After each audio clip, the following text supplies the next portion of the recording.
તો ફરી એકવાર આપનું વેધર અપડેટમાં હું યશ ભટ્ટ આપની સાથે વિંડીના માધ્યમથી શુક્રવારે સવારે 9 વાગ્યાથી લઈને શનિવારે સવારે 9 વાગ્યા સુધીનું અપડેટ જાણી લઈએ.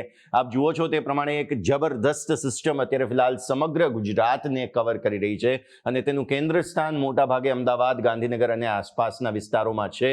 આ તરફ તમે જુઓ તો ધોલેરા સહિત ભાવનગર સુધીનો વિસ્તાર છે, જે ઘેરો રંગ તમે જે જુઓ છો તે ખાસું એવું કવર થઈ રહ્યું છે અત્યારે ફિલહાલ. એટલે સૌથી પહેલા તો સવારે લગભગ 8-9 વાગ્યાના પ્રમાણે આ સિસ્ટમ બહુ જબરદસ્ત જે છે તે ખાસ કવર કરી રહ્યું છે મોટાભાગનો વિસ્તાર.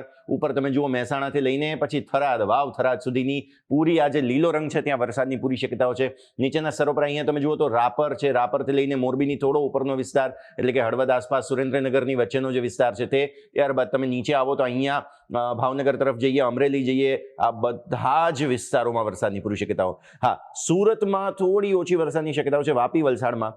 હવે સમય સાથે થોડું આગળ વધીએ તો લગભગ આપણે જોવા જઈએ તો આ વરસાદી સિસ્ટમ જે છે તે પછી હવે ધીરે ધીરે નબળું પડી અને પછી સૌરાષ્ટ્ર તરફ જઈ રહ્યું છે.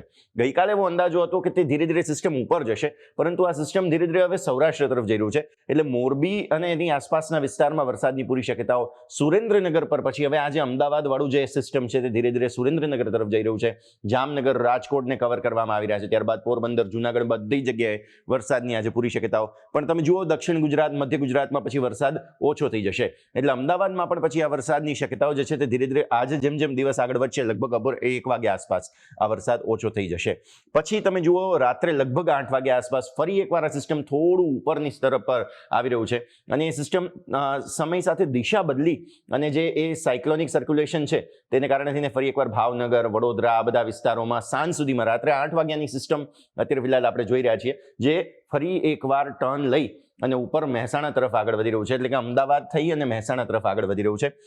આવતીકાલે સવારે લગભગ જોવા જાઓ તમે 4 વાગ્યા આસપાસ આ સિસ્ટમ ફરી એકવાર અમદાવાદ અને તેના ઉપર અસર કરશે.